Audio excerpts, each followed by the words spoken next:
I think we're live. Oh my God, I just realized I'm live. Happy Thursday, guys. We have people watching. All right, awesome. I don't know how I missed it. I think I was reading somebody's comment here. Um, Welcome. This is day 4 of the Go to Expert Challenge. I'm going to double check to see that we're live. And yes, we are. People are watching. This is so very cool to watch the transformation from day 1 to day 4. There, I'm seeing some breakthroughs, and I'm curious if you have already experienced an aha moment, a shift in something that you were doing. Maybe you discovered something about yourself, about your business, about your audience. Anything, just share your takeaways, and I will read them out, or I'll pop them onto the screen. Happy Thursday, Gail, and hello, Kimberly. Hi, Jamie. Good to see you from Oslo. Very cool. So yeah, go ahead and pop in your takeaways, your anything, any aha moments while we're waiting for people to join us. Hi, David from Thursday from Charlotte. All right, people are joining in. I would love to read about any ahas, any takeaways, anything that you have experienced since Monday, since day 1. Because this is why I love doing these challenges. If something clicks for somebody, hi Sohaila, good to see you. And things shift in your business. So it would be really, really cool to see. Hi, Lena. Where's Delborg? That I've never heard of that. David, getting a little more clarity. So that's always good. Thank you for sharing that. Awesome. Yeah, by day 4, hopefully you're starting to see really that there's so many of us, right? Even in this group, in this challenge, we have 2,000 people participating in the challenge, and a lot of us do similar things. So even within this tiny space, we need to stand out, right? We need to do that. Jamie says, I need to make a movement. That would feel amazing. Yes. Good morning, Cece. Kimberly, thinking of what is the conversation would my tribe be interested in? Yes. Doreen, it's really a hard process getting clear on the message for your audience. I feel I have to start over, which is good. You know, that realization is brilliant, Doreen. I have to say, some people go for years and years and years not getting a response from their clients or people who would be their clients because their message is not compelling enough, not clear enough. It does so much to do with messaging. Let's see. Hi, Vicky. With today's assignment, I came up with a completely different title, says Freya. Awesome. Very cool. All right. Yeah, so as I was reading your comments yesterday, what I will say to you, give me 1 second. It is, yeah, it's an interesting thing to do live streams. Things come up all the time. So far, I've been grateful to the technology gods, and so I'm excited to talk to you today. So here's what I'm seeing from a lot of you guys, and that is that visibility feels pushy and salesy. Like many people who were raised to be humble and modest and, you know, conscious, really struggle with visibility. Some people believe that pride is the deadliest sin, right? For introverts especially, visibility takes more effort. But what I learned over the last couple of years, I've had a business for 18 years, but what I learned specifically in the last 2 years is that being quiet in business doesn't work. I'm actually going to put it on the screen. Being quiet in business, it just doesn't work. To grow your business, you really must find ways to be a little louder than others in your field, to stand out. And if that still feels uncomfortable, today we're talking about something that may feel good and simple and will create visibility without feeling pushy or salesy. I actually have a quick story for you. My last job before I started my business was about selling websites. I was a web designer, but I also had to sell websites. And my boss, my future boss, during an interview asked me, "Can you sell?" And I said, "Sure. Yeah." You mean like talk to people on the phone and offer them websites? Absolutely. Within the first 2 days at my job, I realized that I cannot sell, that I feel like a loser basically, because I'm offering the website. I believe it's a great thing. People don't want it. Why don't they want it? What's wrong with me? You know, there's so much that started coming up for me. So I realized very quickly that I don't like sales. It is not a cool thing to talk to somebody for 30 minutes on the phone and not to sell. And how am I going to keep my job? Did I lie to my boss? What am I going to do now? So I totally felt like selling was pushy. And people were telling me it's a numbers game. And I said, well, I can't be on the phone all day. I have to design websites too. So what I discovered is, as I brought that fear of sales into my business, is that I would rather start something totally interesting and groundbreaking and get my crowd, my people thinking, wow, this is something different. This felt a lot better to me than try to push and sell, right? And that is what I'm offering to you today, is that there are other ways to gain visibility, to stand out. By the way, today's winner is Darby Monroe. So Darby, you have won a $500 gift certificate towards any of my products in my online store. Just message me privately and I'll tell you where to claim your prize. And this is a participation prize, which means that tomorrow I'll be choosing somebody from today's thread. Hi, Kristen from Kampala. Ernie, Milana, I think, let me read that. I think you just said the magical words. I'm going to tell you a story. Isn't that the way to stand out? Not just telling a story, telling it well. Thank you. I hope I told it well. Kay says, I love how you're helping us to narrow down and focus who we're trying to help. Yes, very important. Very important to know who your people are so that your people know who you are, right? Christine says, I'm finding clarity in my message. Love day two's work. Awesome. Hi, Carol. Good morning. Donna says, I'm really wanting to provide a meaningful approach to the retirement community. That's an awesome realization. All right. How do I find my message? Yeah, that's a little bit of working to do, right, Cece? Kimberly says, I now have an action plan, what to do next. Cool. So secret number 4, this is for day 4, is, to be a go-to expert, or to be perceived, I want to say, as the go-to expert. You want to bring other experts together. So when you surround yourself and when you associate yourself with other experts in your field, in your industry, people start seeing you as not only as the go-to expert, but as an industry leader as well, as a mover and shaker, someone on the cutting edge. One of my very first businesses, some of you may remember that, was called Association of Coaching and Consulting Professionals on the Web. I was not a coach. I was barely a consultant. I was in business for just 3-4 years at the time. I was definitely not the go-to expert on anything. I was a web designer and I understood enough internet marketing to help coaches get clients online. But to start an association of coaches and consultants on the web was such a big thing, right?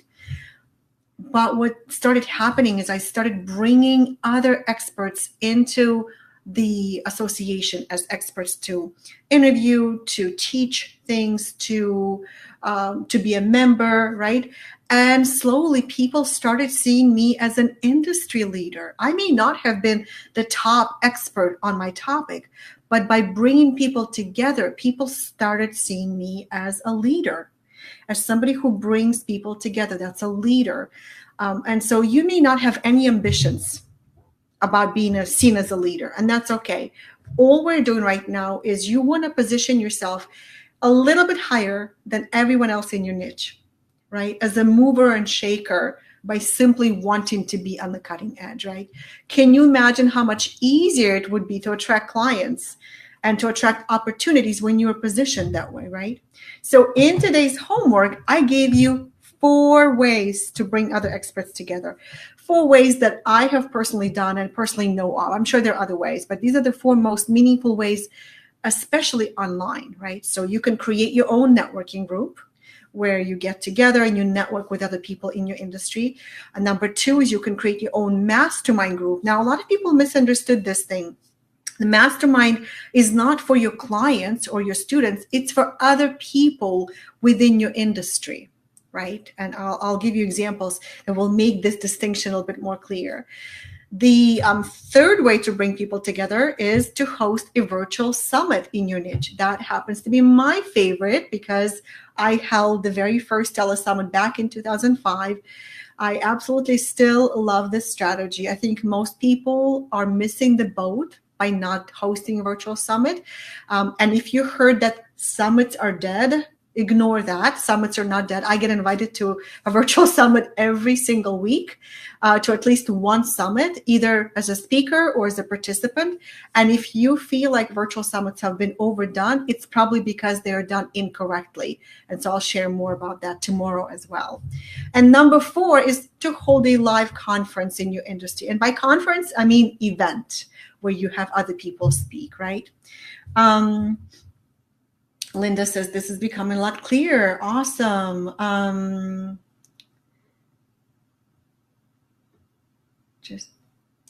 David says, I still get confused with what technology tools to use. Yep, but technology can be a little bit overwhelming. My goal is to keep it very simple for you. Okay, so Kimberly, actually, I wanted to address your question I saw today. So Kimberly was asking, I need to hear today's call to understand more how each of these 4 choices serves me being an expert. And I want to say that it's all about finding a way to stand out in your niche. It's not really about becoming a better expert on your topic. You do that by getting knowledge and experience in your field, right? By mastering your skills. But then there are millions of experts out there who are very knowledgeable and experienced. How do you separate yourself, from the rest and get the clients that you want, right? By finding ways to stand out, by finding ways to position yourself as someone who is more unique, who is better, stronger, more knowledgeable, more experienced, right? It's all about positioning. That's what marketing is really about. How do you position yourself? How do you let people know that you are more unique, that you have more specialized knowledge, right? We started this challenge with what is your specialty? What community do you want to serve? Now we're talking about how do you put yourself out there in a way that people immediately see you as the go-to expert, right? So today's question for you was, what would be the theme of your group or your event, right? A theme that would position you as the go-to expert on your topic or in your niche.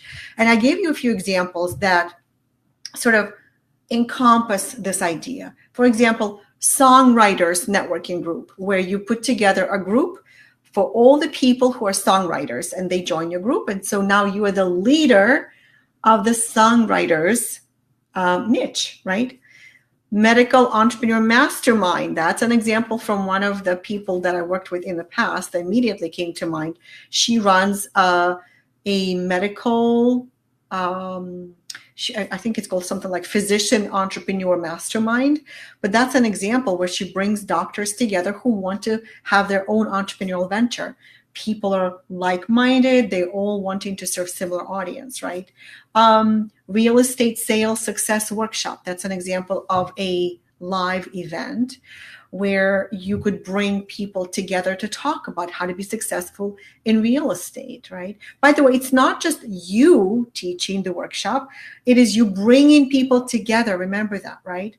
Raw food virtual summit. So somebody actually did a virtual summit, a telesummit on raw food. She brought all these experts who are talking about being a raw food person. I don't even know how to say that. My daughter became vegan, and I guess I need to get more terminology, a little bit more knowledgeable about that. And so as I've been watching your responses today, I love the different ideas for a group or event or summit that you're thinking of organizing. What I'm noticing is that some group names or event names are really focused on your specific topic. And that is not the right approach. You're not trying to deliver a training. You're trying to create an opportunity for people to come together in your industry. For example, if you are a relationship coach and you're starting a relationship coaches mastermind, that is a great example because it serves a different purpose, like brainstorming and helping each other grow.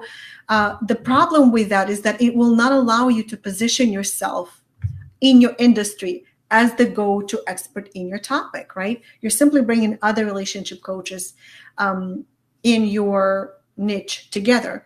So what you want to do instead is surround yourself by people who specialize in other topics, not necessarily relationship coaches, but other topics, and they still serve the same tribe, the same community of people.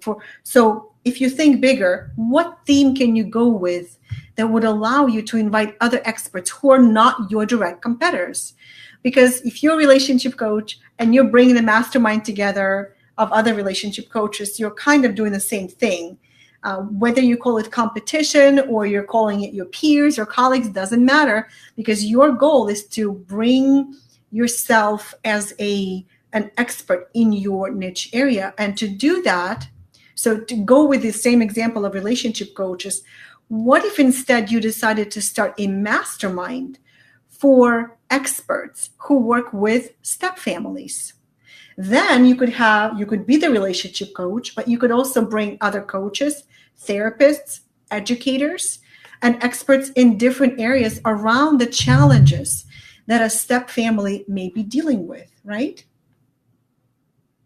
I hope that example makes it more clear. You want to start with the community that you want to serve, and then you want to bring other people who are serving the same community because they can be the right people for your mastermind, for your networking event, whatever, right? So you're positioning yourself as the advocate for the step families. That was the relationship coaching example.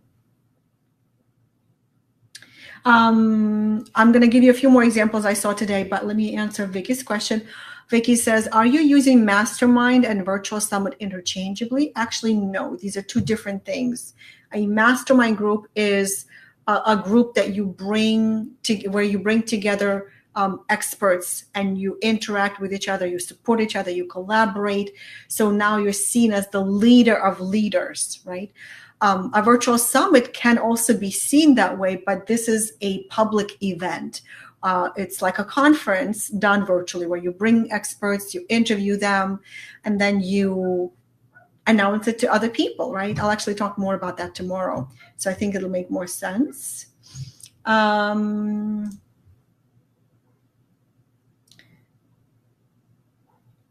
Okay. Let me give you a few more examples. I'm seeing your questions. I'm kind of running through this. Let me give you a few more examples and see if it clicks for you. Okay, so this is from Marlis. For the past few years, I've toyed with the idea of hosting a trade show technology virtual summit where I interview vendors who provide all kinds of tools for exhibitors and show organizers. This would position me as someone who knows everyone, as a resource in the industry and kind of a concierge who can put clients in touch with all the right resources. Now, Marlis is an exhibit marketing strategist. So her ideal clients go to trade shows and set up exhibit booths. So they need all kinds of help, resources, and ideas, which is why this kind of a trade show technology summit makes sense for her. I like what Kimberly Wagner wrote. My networking group would be called Integrative Wellness Practitioners Network. So there are many different kind of wellness practitioners, and she's going to be bringing them together based on this group name, right? So that makes sense to position yourself. You're not just a wellness practitioner. You are the organizer and the leader of a wellness practitioners network. You're automatically seen as the leader of the industry, right? With a approach like that. Beverly Henry said, Medical Entrepreneurs Mastermind resonated with me because I help healthcare professionals to develop and implement their marketing strategies. And I work with them in a collaborative partnership. Awesome. Carol says, and this is a question, I am out of my league here. I am an artist who offers personalized gifts based on invitations. Who would be included in my group? So to answer this question, who would be included in your group? The very first question you need to answer is, what community are you serving? Because then the next question is, who else serves the same community? Is that making sense? That approach, right? You want to find people that you would typically collaborate with, because not compete with, but collaborate with, because they are reaching the same audience, or they want to reach the same audience, right? Adita, I already belong to a massive women's organizations that supports female entrepreneurs, and I'm part of a small mentoring circle of professional women who join to share their expertise and support each other's professional goals. So I love that, Adita. I will say, though, that being or belonging to a group and creating your own group is very different. It's like speaking in a virtual summit versus hosting your own, right? When you belong to an organization, you are one of many. There are many others like you, right? If you start your own, you elevate yourself and you elevate your visibility level above everyone else in that group and in the industry, right? So that's the difference I want you to think about.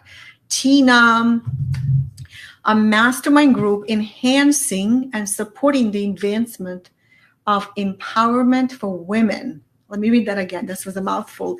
A mastermind group enhancing and supporting the advancement of empowerment for women. So I love this because it comes from a place of a mission.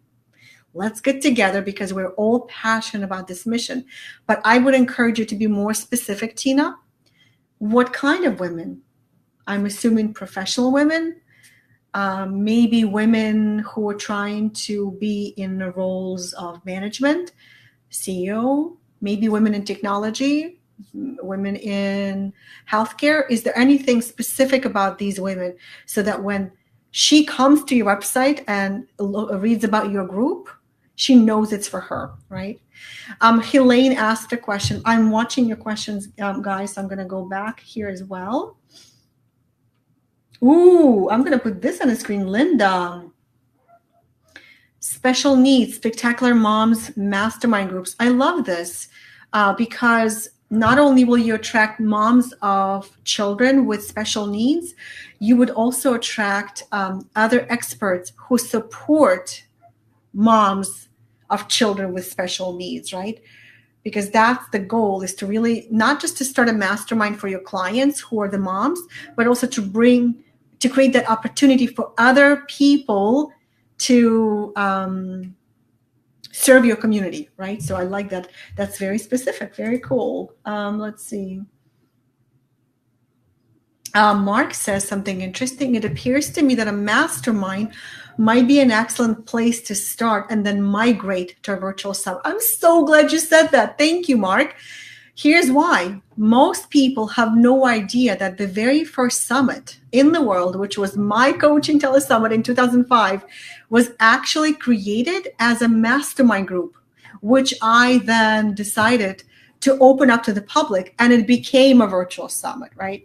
So you can absolutely do it that way, or you don't have to, or you can simply create a virtual summit, invite people to interview. So it can work either way, however it feels comfortable to you. But I'm so glad that you made the connection. That is very cool. Kate, hi Kate. Theme for a summit, how to thrive at 105, the new paradigm for super aging and longevity. So Kate, I happen to know what you do. So you are an expert and you're bringing this community, this retirement community together, and you could bring other experts who talk about the aging, longevity, I mean, there are some hot issues right now. There's a guy who was 104 years old who decided he was done with life and decided to travel to Europe to end it. There's so many issues to discuss around this, right? So you can definitely turn this theme into a summit, as you already know. And yes, Liz, virtual summit, you can interview guests before the summit, so it's recorded. Absolutely. That's how most summits are done now. Correct. Yep. The key is to get the right guests and to extract very valuable content from their interview, because a lot of times this is why virtual summits are sometimes fall flat or fail, is because the interviews are so super boring to listen to. You just want to fall asleep, and they're all the same, and people are just going on and on with their stories. So your goal is to really extract information and lessons that your audience will find valuable. So that's something really important. Okay, let me give you another example. Okay, Helene, that's what a question I wanted to answer. So Helene says, Tango Musicality Mastermind. I did a small one less than a year ago, only for graduates, for a few graduates of my online program. So I want to clarify, and I love what you do, of course. You know, I love dancing. I discovered at 39 that I can learn how to dance even in my late 30s, which was really cool. So anybody who loves dancing or who dances, maybe I should start a mastermind for dance passionados. I don't know. That kind of sounds exciting. But anyway, Helene, and everybody else who is dealing with a similar issue, you're not really here. This concept of bringing experts together is not about doing a mastermind for your students or for your clients, right? It's for people who are reaching the same audience as you are, so you can collaborate with them. So you could position yourself as an expert in your niche. This is why it's so important to be clear on what community you want to serve, so you can find other people who are serving the same community. That way you can collaborate with them. You can refer to each other. You can position yourself as the organizer of this group or the summit or the mastermind, whatever your heart desires. Some people really feel drawn to a networking opportunity. Some people are drawn to doing a virtual summit. By the way, a virtual summit is all of that. It's a mastermind, it's a networking, it's an event, right? Like, it's all in one. So remember, you're not just creating a workshop or a product where you're teaching your expertise. You're bringing other experts together who serve your niche, right? So you're seen as the mover and shaker in your industry.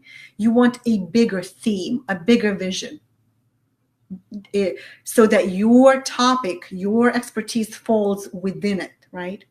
Now, tomorrow I'll be talking about the strategy that will position you as the ultimate go-to expert.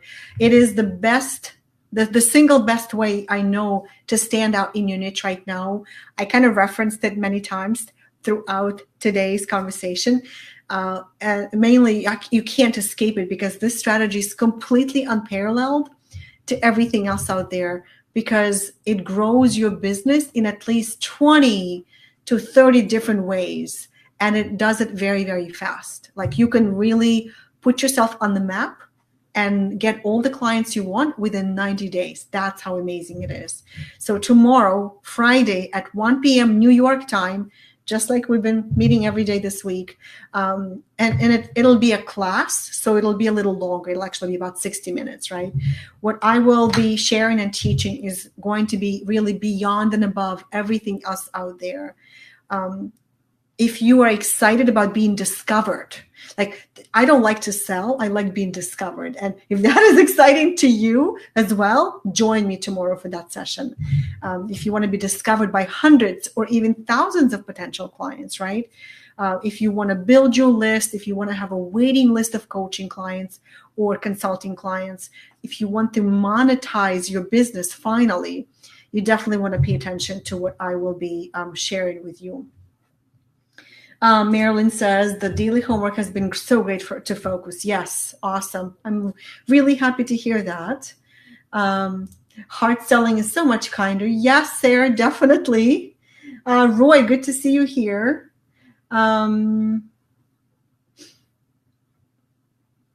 Yes, Napoleon Hill, the concept of the mastermind groups for sure. Yes, where 1 + 1 = 3, and the power of a group becomes so much more expansive, right? David loves the idea of discovery versus sales. Yes, because when people discover you, you don't really have to establish yourself as an expert at that point. They already know who you are. They already know you as the go-to expert. Now it's really about you offering what you have as a serving for them, right? Let me see. Jan, when first starting out, would it be best to participate on other podcasts or summits? Actually, both. Doing podcast, being a speaker or a guest on podcasts or summits, they both serve one goal, is visibility, right?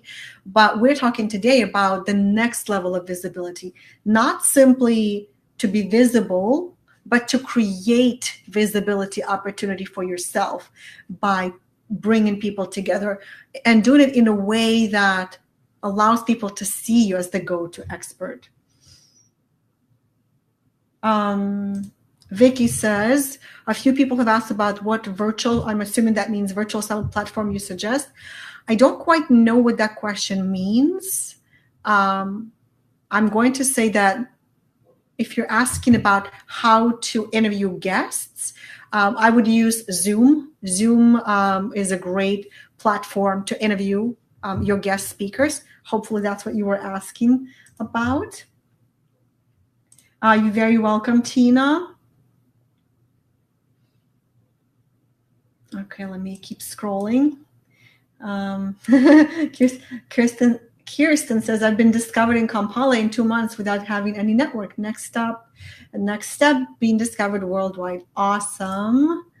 Guest blogging challenges are also fun. Yes, absolutely, because you get to practice a lot of your writing skills and gain visibility. Yes. Oh, I want to see that. Jamie says, I've started to make some outlines from this, Milana. You know where I am at the moment, and this is totally adding to clarity. I'm very excited to hear that. So Hayla says, thank you for your pleasurable ways to allow us to continue to create for self. You're very welcome. Could there be a checklist for how to choose what best for your goals, virtual summit, mastermind, others? That's a really good question. What is better? I would answer this question in my simplicity-driven way. Simplicity approach says this: what do you feel drawn to, right? There's a really nice quote I like to use. I always forget who said that. When it feels right, when it feels good, do it. When it doesn't feel good, don't do it. When you don't know, wait until you know.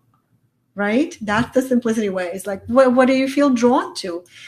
Because that's a really big sign that is the right strategy for you, right? Lonnie says, aloha, mahalo for another great class. I'm assuming that I pronounced that correct, but so good to see you, Lonnie, here. Awesome. Well, we are past our time, and I just realized that.